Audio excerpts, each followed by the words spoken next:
Hello, my name is D. Ramesh. I'm a PGP 1921 student. The topic which I have selected is per capita income and its effect on the economy. I will also share my views on low per capita income, how it is having a negative impact on the Indian economy, and what measures can be adopted to improve it. The real GDP per capita income is the total GDP of the nation divided by the number of people adjusted for inflation. It is used as one of the basic indicator to compare the standard of living of the different developing nations. The economic indicators are driven by three major concepts. The first one is the GDP. GDP is nothing but the total goods and services produced within the boundaries of a nation. And the major components which adds up to the GDP is the consumption, the business investment, the government spending, plus the exports minus the imports. And the other one is the real and the nominal GDP. GDP which is affected by the price change is the nominal GDP, and the one which is not is the real GDP. So if you want to compare over a period of time, real GDP gives you a much accurate picture as compared to a nominal GDP. Now coming to the per capita income, as said earlier, per capita income is the total GDP upon the total population of the nation. So now per capita income is it looks like it's one of the perfect measurement, but it's not.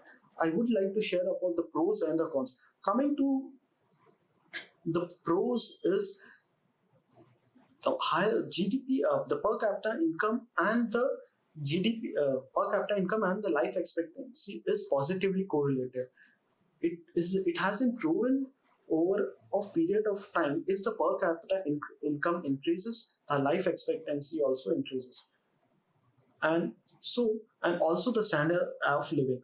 If a particular region is having a much higher per capita income, then the investments will automatically flow in, like the region. Like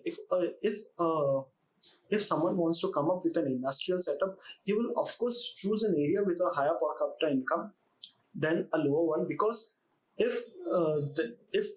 suppose a supermarket comes up in a local area, he will always select an area where there is a higher per capita income, because he want to attract a much higher consumers who are ready to spend. And if the per capita income is more, then automatically the spend will be on a higher side. Now coming to the cons, if you have taken two nations, it doesn't both are having the same per capita income, it doesn't mean it's a true reflection of the nation. How can we say this is, we have taken two countries for example, and both the countries per capita income is same.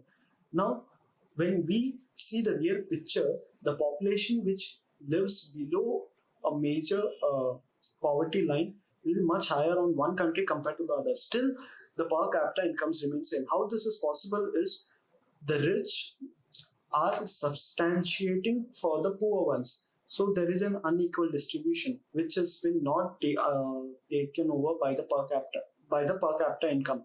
So this comes out to be one of the major drawbacks. Now consider the situation in India. The last year the per capita income was 10,534 around, and it has been grown to 11,200. So there is a major growth.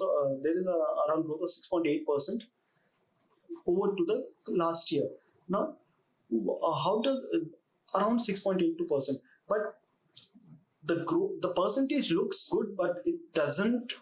It's not for India. Why is our GDP is not big enough for the large population base? We, as predicted by the various economists, the country's population will be overtaken over China, and China will be one of the major economic power by 2050, whereas India will be at third position, but in terms of GDP, it will be much behind compared to China. So there needs to be major improvements and major measures, economic measure needs to be adopted by the Indian government in order to improve it.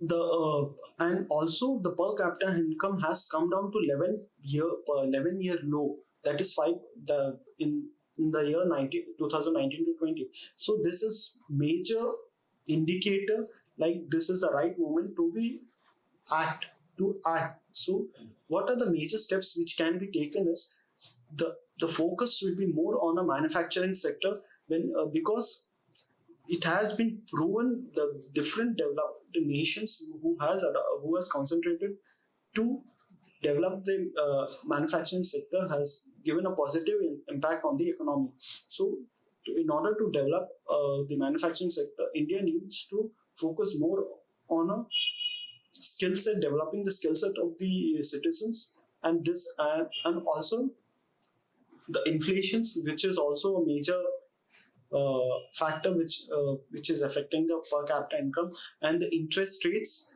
These are the major things which governments need to be concentrated upon to help the per capita income to grow.